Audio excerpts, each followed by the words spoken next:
Cliff as a incorporation was, I wouldn't say doomed, but it was fraught with problems from the get-go. Partly because Marsalis lost most of his money and left town eventually. And so Oak Cliff was always kind of left high and dry. Welcome to the Hidden City Podcast. I'm Grant. And I'm Doug, and we're here to share some of the incredible stories and people from Oak Cliff that you might not know. We're going to sit down with some of the visionaries, craftsmen, and business owners who have shaped Oak Cliff into what it is today. Oak Cliff is on the south bank of the Trinity River, a few miles south of downtown Dallas. While technically it was part of Dallas, it was its own city for a long time, and it still has that independent spirit. We'll dive into the history and the spirit of this place, exploring the different challenges and successes that defined it. This is The Hidden City, a podcast about the people and the stories that make Oak Cliff extraordinary.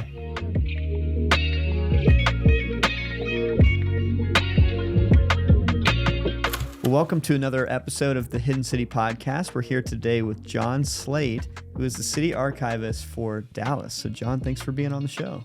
Thank you guys so much for having me. Yeah, this is awesome. Well, we just learned a little bit ago that you were also an Oak Cliff resident for 20 plus years. Mm-hmm. How'd you find your way to Oak Cliff?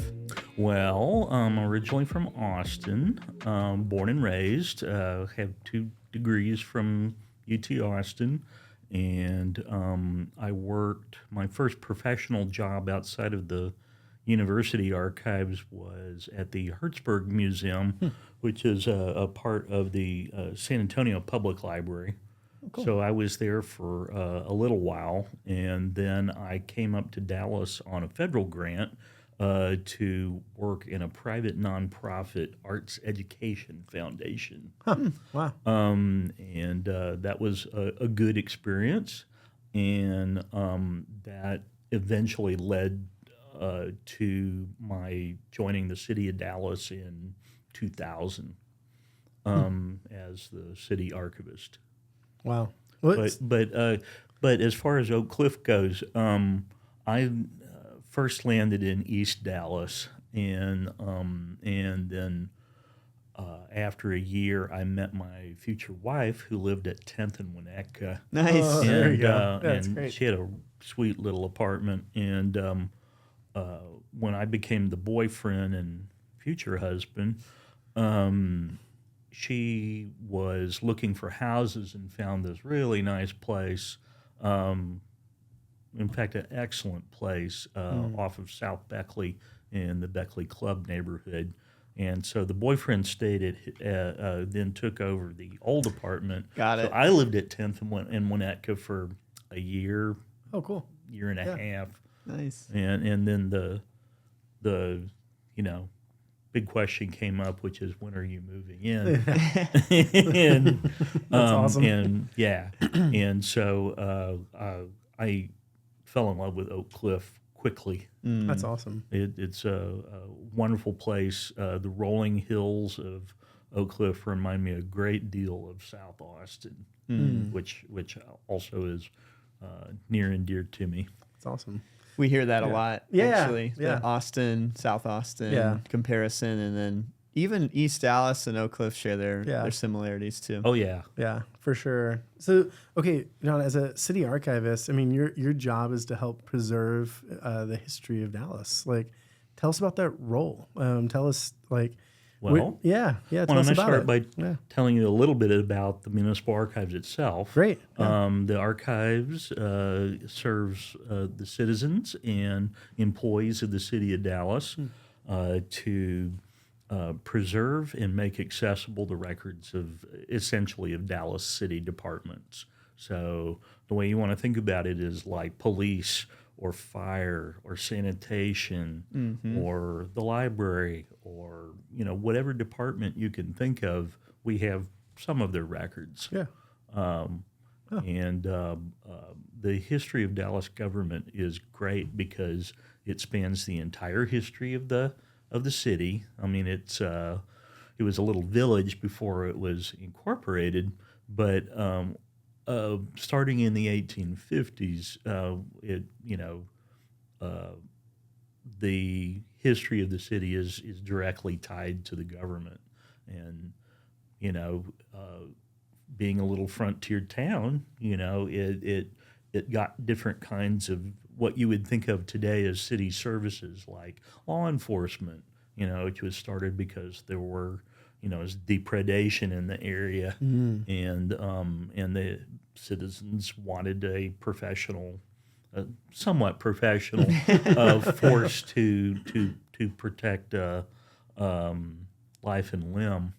But and similarly, you know, when there was a volunteer fire department, and then they eventually became a, you know, professional fire department. So all of these little things, you see the rise of the mighty Big D through all the different kinds of services that are offered through the city of Dallas and through your taxpayer dollars. Yeah, and you can see that rise through all the paperwork. I'm sure you can. There's a story that's being told there. A lot of it's bureaucratic, but you know that's how it works. Yeah. Today's show is brought to you by Oak Cliff Brewing Co. Are you interested in unwinding and connecting with neighbors over a great beer? Then go visit Oak Cliff Brewing Co. They've got a great tap room with all sorts of great beers on tap. It's a full production brewery here in the heart of Oak Cliff. Visit oakcliffbrewing.com to find out what's on tap right now and where you can find fresh beer made right here in Oak Cliff. 2 questions. What drew you to becoming an archivist? And then also, what does a day in the life of your job look like? Great. Archivists, depending on staffing levels, wear a couple of hats or quite a few hats. Yeah. And we were a one-person shop for many years until Christy Netterman came along, who's our assistant city archivist.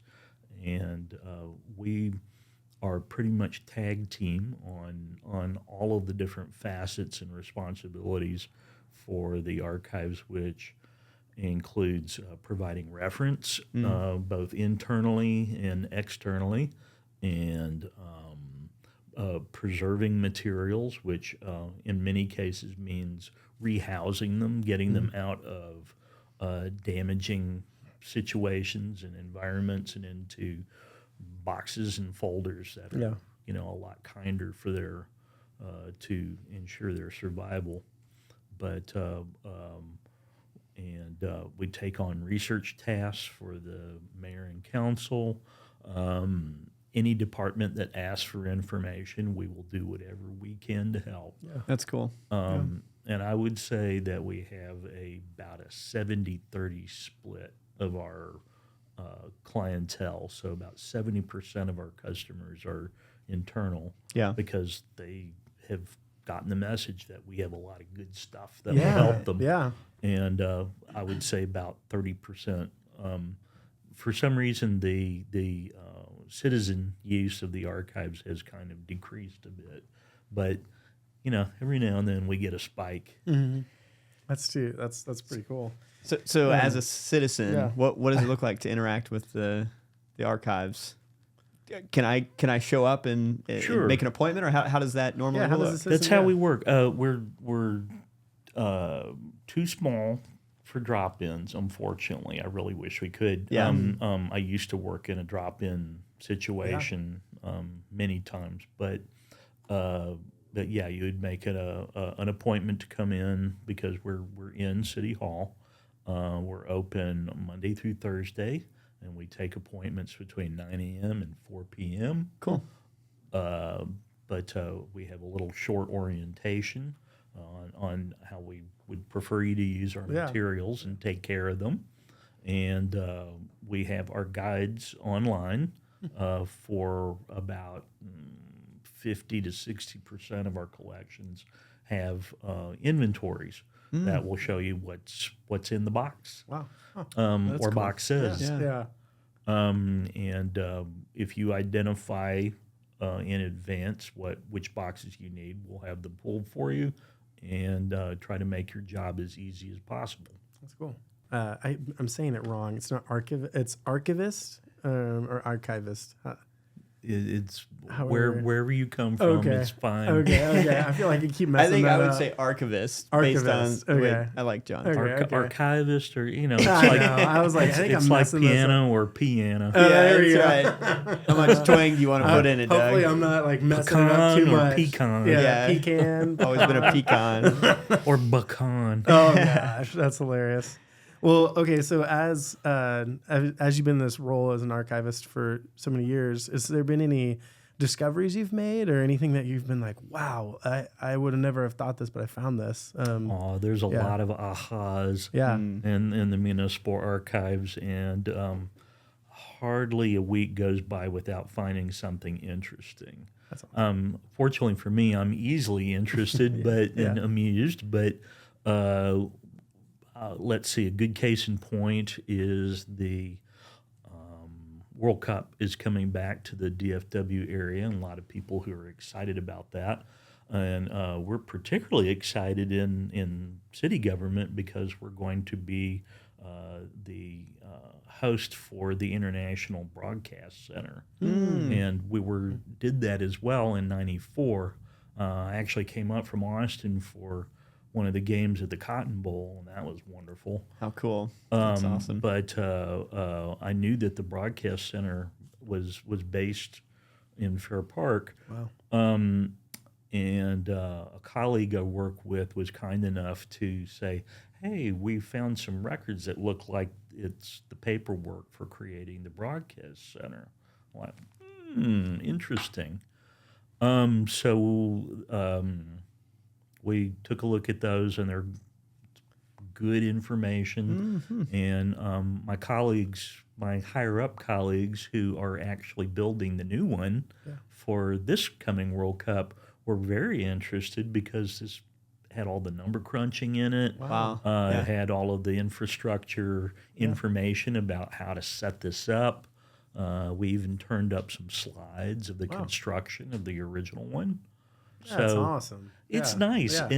And part of my job, or part of our job in the archives, is to help departments not have to reinvent the wheel if they Bingo. don't Yeah. need to. Yeah. I mean, obviously, the technology will have greatly changed since 1994, Yeah. but it at least gives you some idea of how they did Some it. frameworks. Yeah. Yeah. Yeah. Yeah.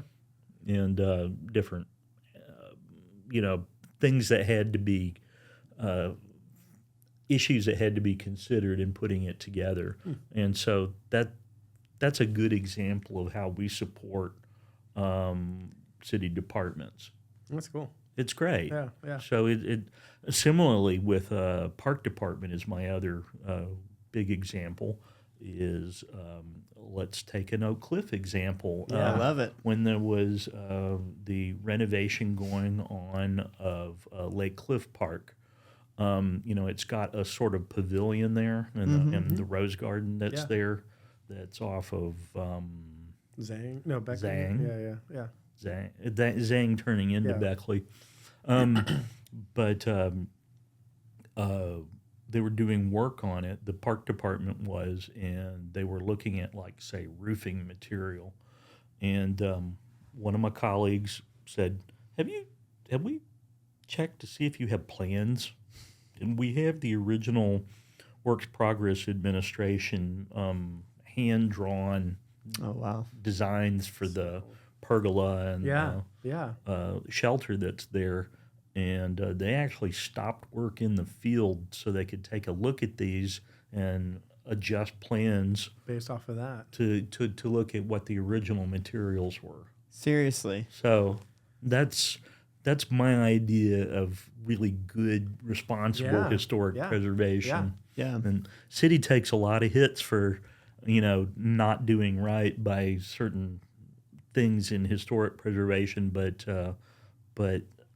park department particularly really likes to use their material, their old historical materials, and build upon them. That's And cool. It's a beautiful example right there. Yeah. Yeah, there's very practical ways that the archives department is actually influencing current decision making and current plans. And for a city, I think Dallas in a sense gets a rap that, like, it doesn't care about history too much. If it's like new, like if it's new, flashy, like that's kind of the stereotype that's sometimes. The stereotype, and so it's like, man, how meaningful is it to have this type of work being done? And Right. and Oak Cliff does feel more of that old kind of respect for some of that, I would say. Yeah. But Yeah. Lake Cliff's a funny example too, because man, what a history there is there. No Man, kidding. Like And that's a neat story, of course, because of the its origins as an amusement park with a planned neighborhood surrounding it. I mean, I've seen the postcards or the pictures. it's wild. It's what just all was there? I mean, I'm trying to. How would we describe it to people who don't know this story yet? Well, of course, you have the original Oak Cliff, which was established by Thomas Marsalis, and then he had investor colleagues who came in and built things like, here's John F. Zhang, who created Zhang's Crystal Hill edition. Crystal Hill. I the like most that beautiful advertisement. lots will And be that's- seen. 10% off. down the cash. road from us here. Yeah, This yeah. came from the Public Works Department. Huh. Cool. We're proud to take Yeah. care of the original of this guy, Oh, that's so Amazing. neat. which is kind of fun. That's very Yeah. cool. Can I take a look? Sure, you could have it. Yeah, look at that. So But, Marsalis was yeah, kind of the first, yeah, he established Oak Cliff right? in the late 1880, early 1890s, as far as the investors and developers who came in, include the Stemmons family, okay. Stemmons Yeah, Freeway, sure, and all. yeah. And they established things like Winnetka Heights and some of those in the Sunset Oh, okay. neighborhoods. Well, 'Cause there's like 6 or more pieces of Sunset. Yeah. But the lake, there's the Lake Cliff Towers. Yes, of course. And that was developed by a guy named Charles Mangold, and he was from Cincinnati, and he was a perfect example of wearing a lot of different hats. He and his partner Swope had Mangold and Swope, which was the largest wholesaler in the Southwest of liquor and cigars. Huh. Okay. About that. Look at Made a that. lot of money. So he also parlayed his fortune into agriculture, agribusinesses, and brought some of the first Angora goats to Texas. Wow. And that led to him getting involved with the agricultural expositions, which ended up becoming the Great State Fair of Texas. No way. So he was a director of the State Fair, or on the board of directors of it, and so he built, diversified with all of and invested in a lot of things, and one of them was the Lake Cliff Amusement Park. Yeah. And it had, what was it, two opera houses, It really had Pleasure Lake. Yeah, why do you need two? Yeah. But I guess one for high art and one for light opera. There you or go, something. yeah. I don't know. That's great. Let's bring it back. But it had rides and shoot the shoot kind of stuff. Yes. And I always see the waterlog ride that was going down. Yeah. And you're like, what is happening? It's and so funny. apparently it was pretty successful. Oh, I think it had the Southwest largest roller skating rink. I saw some rinkers. They interesting. would do bike rides or something like that on there too. Yeah. So it was fairly successful. Until it burned down. Oh. Wooden. It and was then mostly wooden or Something happened, but and lost pretty much everything. And he decided that, okay, it's already sort of operated as a park. Why don't I offer it to the city of Dallas?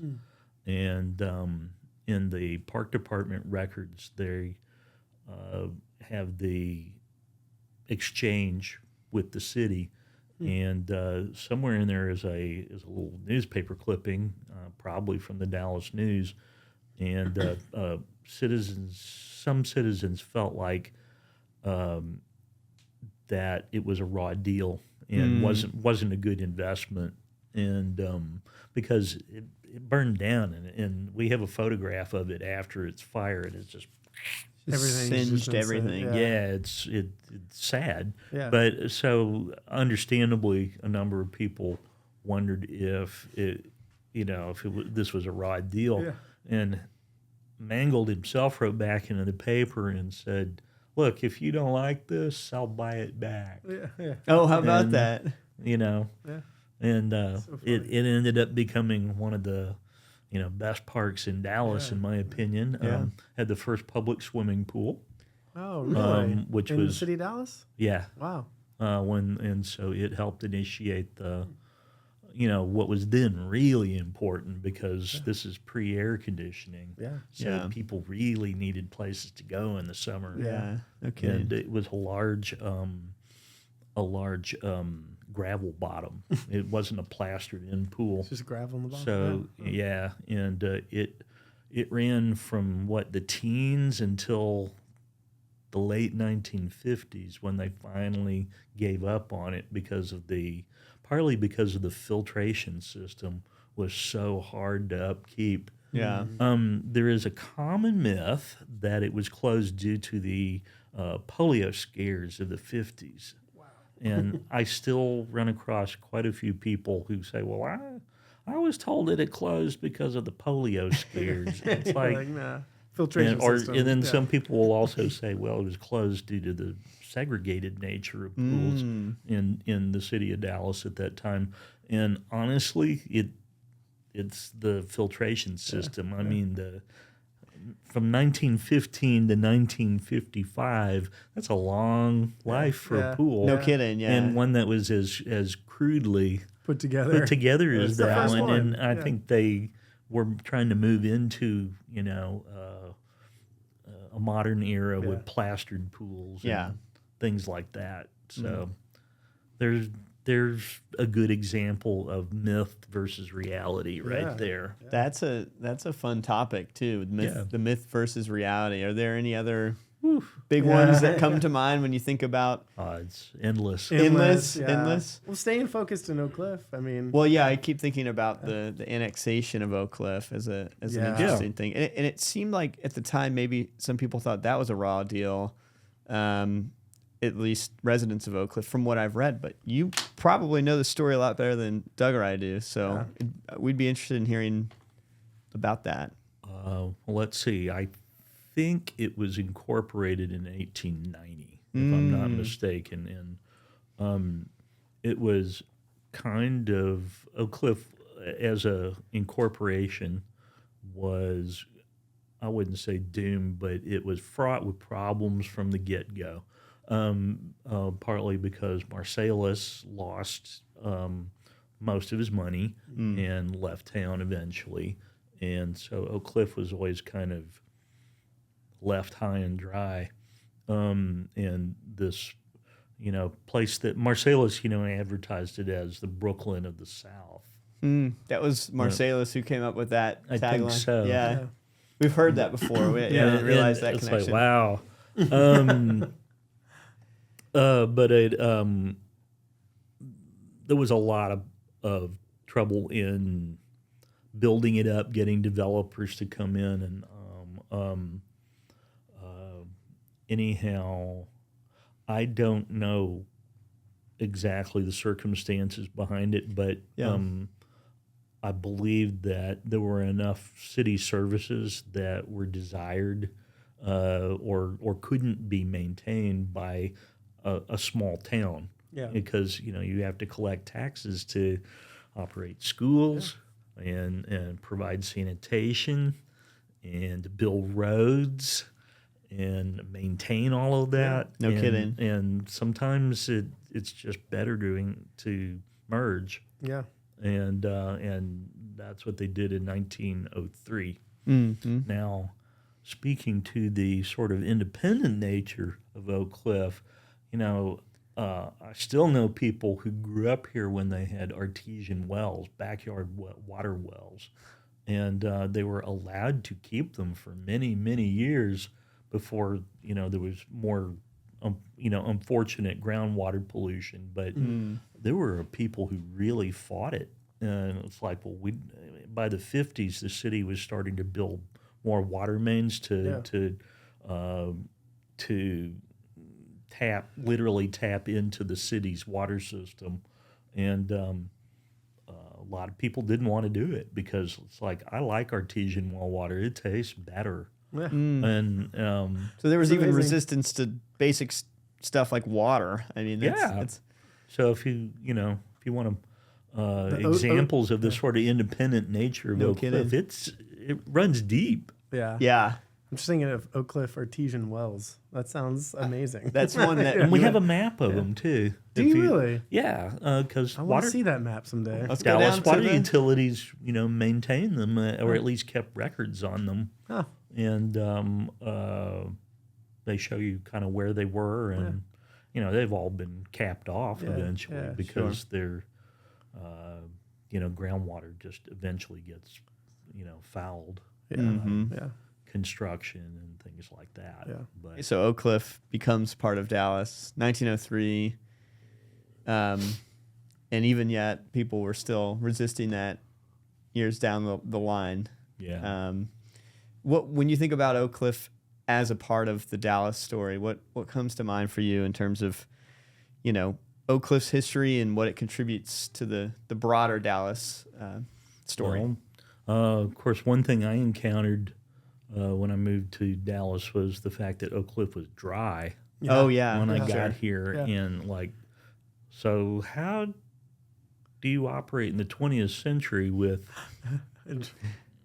or early 21st century with a place that is like a checkerboard of wet and dry and Yeah. wet Yeah. and dry, and I started looking into it. And I still really haven't completely detangled it, but the best I've been able to determine, and also determine through friends in the city attorney's office, is that it used to be organized by justice of the peace districts. Hmm.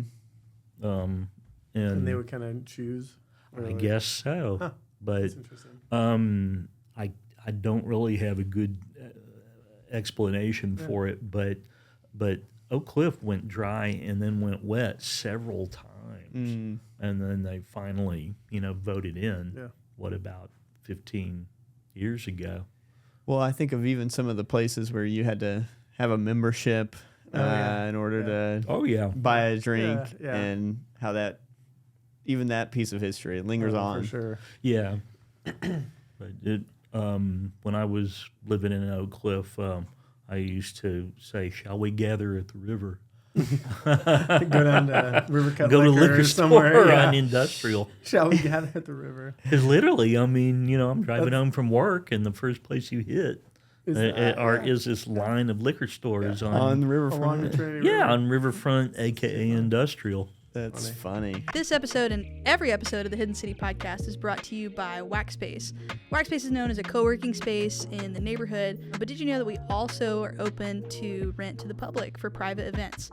Every weekend we're hosting baby showers, wedding showers, birthday parties, and anniversary celebrations. If you're interested in hosting your private event at Waxspace, you can reach out to our events manager, Savannah, and that email address is hey@thewaxspace.com. That's HEY@thewaxspace.com to get more information and a custom quote for your event here at Waxspace. John, you brought a map of Oak Cliff, kind of the different neighborhoods here. What The more historic neighborhoods. the yeah. historic neighborhoods? Yeah. Has Oak Cliff just kind of grown over like more and more and more over time with all these neighborhoods, or how would you say it's like beginnings were and then kind of where we are today a little bit? Yeah. Original Oak Cliff is only a few square blocks. And it's over near where Bishop is. Wow. And then it sort of grew out from there. But I think it starts at the river and then Up goes to Bishop Arch, west, kind of? yeah, westerly or whatever. And if you look at the old original plat for Oak Cliff, it's pretty small. Okay. So all of these historic neighborhoods are much later additions. They've been developed over time. Yeah. That's interesting.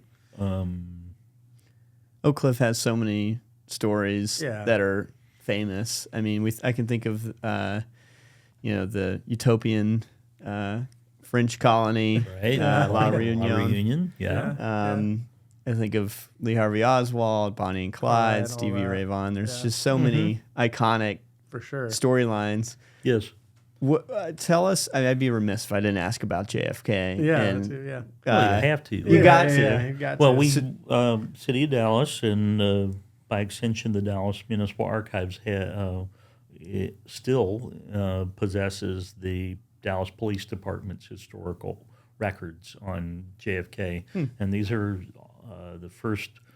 the day of, week of, and first months of the investigation, and it's all procedural paperwork, and you can see exactly how cops used to work in 1963, and detectives and crime scene and all of that, and it would be fun to sort of do like an NCIS type program, but you have to do it strictly within the boundaries of what kind of paperwork and procedures you could use in 1963. Oh, that's a good idea. And you see how limited it was. No kidding.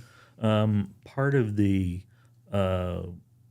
reality of investigating Kennedy was the police department was not really prepared for it. No, who would be? Right, And right. it's not like, oh, I'm getting ready for our president to be assassinated. Yeah. Doesn't No city's ever going to be ready for that. No. So in their defense, they were caught off guard. On the other hand, they probably could have spent more time, planning for it. But I just don't think in 1963 anyone had any idea what was going to happen. Right. So everything's bigger in hindsight. Yeah. But and that's what comes out in the collection is, if you look at the detectives' records from trying to recreate Oswald's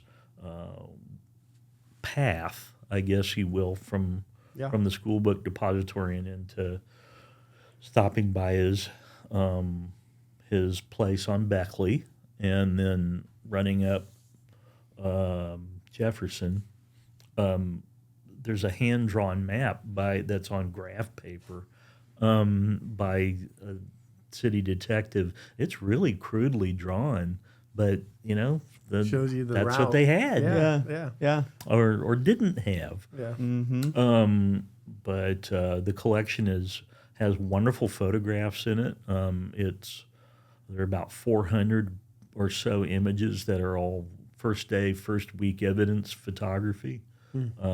From the sniper's nest in the school book depository where you look in the details on the floor. They photographed the window that was used, and you look down on the wooden floor and you can see the spent casings. Wow. There. It's very creepy. Yeah. Yeah, no kidding. But the other photographs that document where J.D. Tippit was shot down at 10th and Patton are really interesting.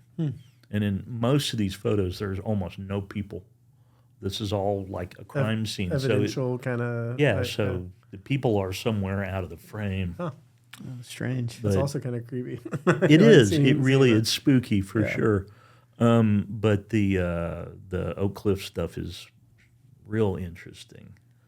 Do you? Is there a way for people to see this kind of stuff? Are they ever on display, or is that more of like requesting to come in and look at some of that? How do people?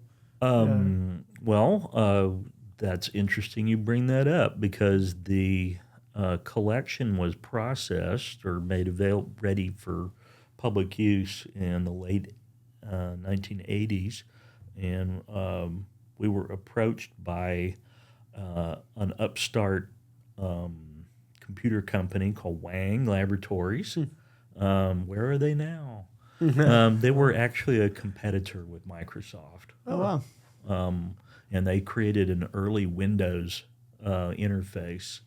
And they wanted to also try out this new technology for digital scanning. Yeah. And so they made an agreement with our department. Our parent department is the city secretary's office, and we're under that. But they Wang Laboratories entered an agreement where they would digitize the 11,000 items in the Kennedy collection in 1990. And so it was one of the country's pioneering mass digitization projects. Wow.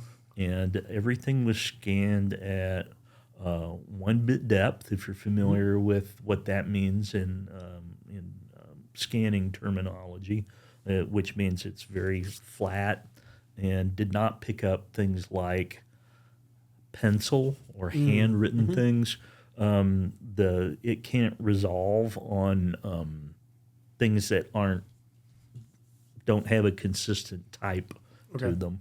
So it doesn't look very good. And the file size was ridiculously small. We're talking about like 17-bit, bytes. Wow. Not even a Almost small. megabyte. I mean, Yeah, that's almost nothing. Yeah. Is it the 90s or Early 90s. Early 90s. Yeah. Wow. So the entirety of 11,000 items ended up, I believe, as a big whopping total of about 50 megabytes. I'm not kidding. That's wild. Yeah, That's it's early on. really crude. Yeah. And we thought it was so cool. Oh, I'm sure. Because I had heard about it back in Austin, and I was on a program at the State Historical Association on Kennedy reference materials with this lady who was the city archivist for the city of Dallas, and her name is Cindy Smolovic, and I thought she had the coolest job in the world. And I thought this project was infinitely cool because how neat is it to be able to disseminate it more? There was no internet yet, so in 1990, or at least not that we could all use, I should say. So there wasn't a way for the collection to be used widely. Right. World Wide Web is what I should say. Right. Wasn't really a publicly accessible thing. Yeah, and so it was on a dumb terminal that you had to book time on. Yeah. Wow. And so they had this mile-long parade of people in its first couple years. Where I bet. You had to, you could have an hour, a precious hour to do your research and print it out on a dedicated laser printer. That's wild. But one of my first tasks when I came on in 2000 was to migrate this stuff over into a publicly accessible website. Oh, wow. And so with our IT person in our department, we achieved that. And it wasn't until 2013 that we got the entire collection redigitized through a grant from the State Library and Archives Commission. Wow. In a project that worked with University of North Texas and the Portal to Texas History. And if you want to see it, it's all there. It's all online now. That's awesome. So it's a beautiful evolution of how to make collections accessible to people. And this is obviously the crown jewel of our 500 plus collections. Yeah. And it was the work was immaculate. UNT not only digitized every photograph and every document, but they digitized the backsides of them to capture any kind of marginalia or notes that might have been written on the back of something. So nobody can come up and say, well, what's on the back? Yeah. It's all there. It's all there. I imagine with the rise of digital tools, things had to change over the last 25 years. Yeah. How has that affected your work in the archives? It's great. It's made things really happen. Oh, wow. The more that we can push materials online for people. In fact, the IT gentleman that I worked with for a number of years, he had a little sign in his cubicle that said that people would rather be online than inline.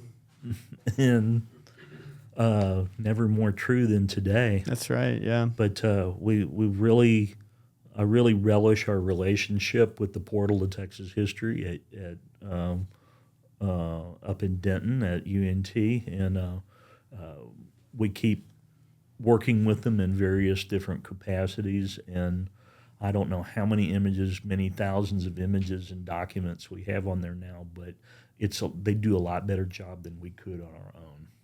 That's a Portal of Texas History. What was Portal to Texas History. Texas History. Okay. Oh, wow. That's great. And it's a wonderful resource, and it's a statewide digital library that's made up of many hundreds of partners. We're one of them. Nice. And we're really proud to work with them. We have a lot of our park department photographs and plans and drawings, and JFK, and our Bonnie and Clyde collection is there. I was just going to ask, yeah. I mean, La Reunion, Bonnie and Clyde. Yeah. Is there? So what's nice is that people we don't get as much foot traffic as we used to. Okay. I kind of miss it. On the other hand, I'm much happier that people. Yeah. Grant and I'll come. I was going to say, visit at Doug some and I are point. in. Yeah. We'll come down and say hey. Oh, please do. Yeah, that'd be fun. We'd love it. Yeah. But you were saying a lot of it's now online, and so you get less foot traffic. Yeah, and that's the real change in it, is that the nature of research has moved, to online, a lot of it. Now, there's some things you can't do online. And right. A lot of our many thousands of plans and drawings are not scanned. Some of them are like our Works Progress Administration or CCC plans for Dallas Parks are all on this wafer thin tracing paper. Okay. And I don't know if you can get them through a roller safely or not. Yeah, without it getting... When you were telling us right before the show, too, the document of Oak Cliff kind of becoming incorporated, that's been scanned, or is that you have access to that? I don't know. Oh, okay. Well, there's probably some things like John's saying that you just can't find online. You have to go and physically see it. Yeah. And some, of course, the perennial question is, why don't you just scan it all? Oh, right, yeah. I'm like, well, give me a few $1 million and I'll make it happen. Yeah. But we do a lot of piecemeal work, and our park department aerial photographs, which are really valuable and really wonderful. It's taken years now to do all 1,000 or so of them.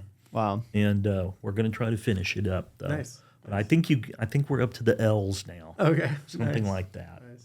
Is there a portion of Dallas's history, or maybe Oak Cliff's history, that particularly interests you? That something you're personally drawn to in the archives?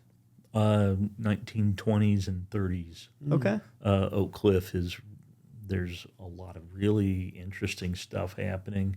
I'm very interested in Bonnie and Clyde and their years growing up, which was actually outside of Oak Cliff, really in what's now West Dallas. Sure.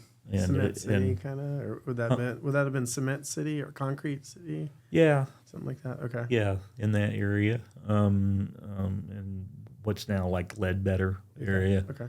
Ledbetter and Singleton. Yeah.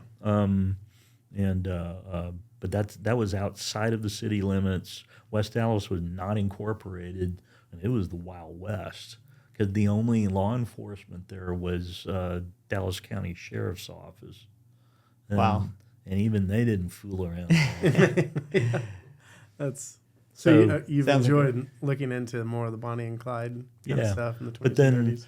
I just can sort of see them running around the Oak Cliff area. Yeah. Because there are all these places that are still around that include some traces of where they were and what they were doing. Like what comes to mind? I'm curious. Like some of those places. Well, I mean, the avenues The that are still intersections there. and- Yeah. Yeah. Yeah. Some of the buildings are still standing, some of them are not. Yeah. So interesting. But I'm interested in where, like Clyde's running partner, W.D. Jones. I was looking for his home not too long ago, and it was over near where it was off of Singleton. And if you know where the filling station was, Yeah. which What? What? This is where it's like Dallas history. Come on, y'all. Yeah. that's where the bureaucracy, really works against it. Yeah. But yeah, some of his running partners and people that he knew, like the Hamilton brothers, Yeah. and that's a wild story in itself, and that has a tie-in to a city park. Yeah, there's a little tiny park called Hattie Rankin Moore. Okay.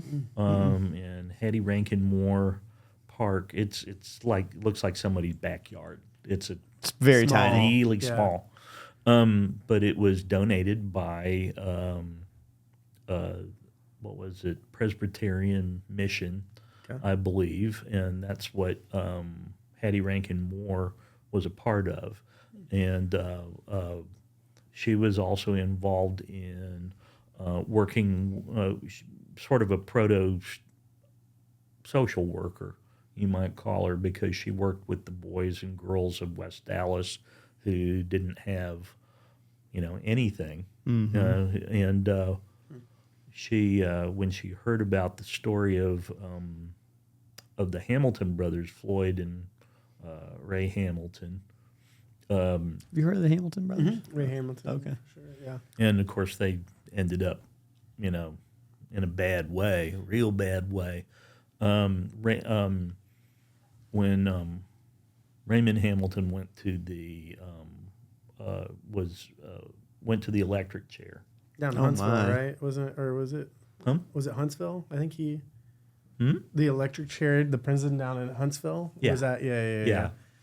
But Hattie Rankin Moore stayed with his mother, and sat around with and prayed with her or whatever.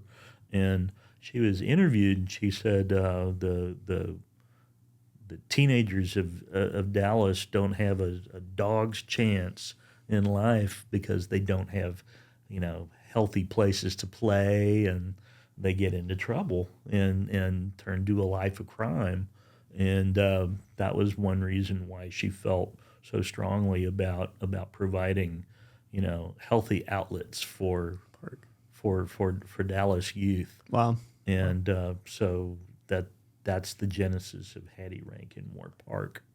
We need to go visit it. That's It's a great. neat Yeah. story. Yeah, it is. Yeah. It's a very So- cool story. So in this way, I get to totally twist it up and include park department history Yeah. and Bonnie and Clyde material. There you Yeah, go. that's So- great. Threaded the needle. great. There's the exposition of history in Dallas. Yeah, that's Yeah, I fun. love it.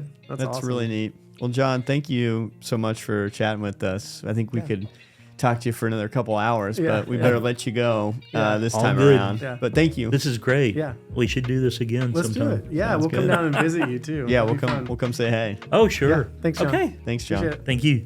Hey, thanks for tuning in to this episode of The Hidden City. We hope you discovered something about Oak Cliff that you didn't know. If you enjoyed the show, I hope you subscribe to it on YouTube and then follow us on any of the podcasting platforms. Also, if you enjoyed it, please share with a friend. And thanks so much for tuning in.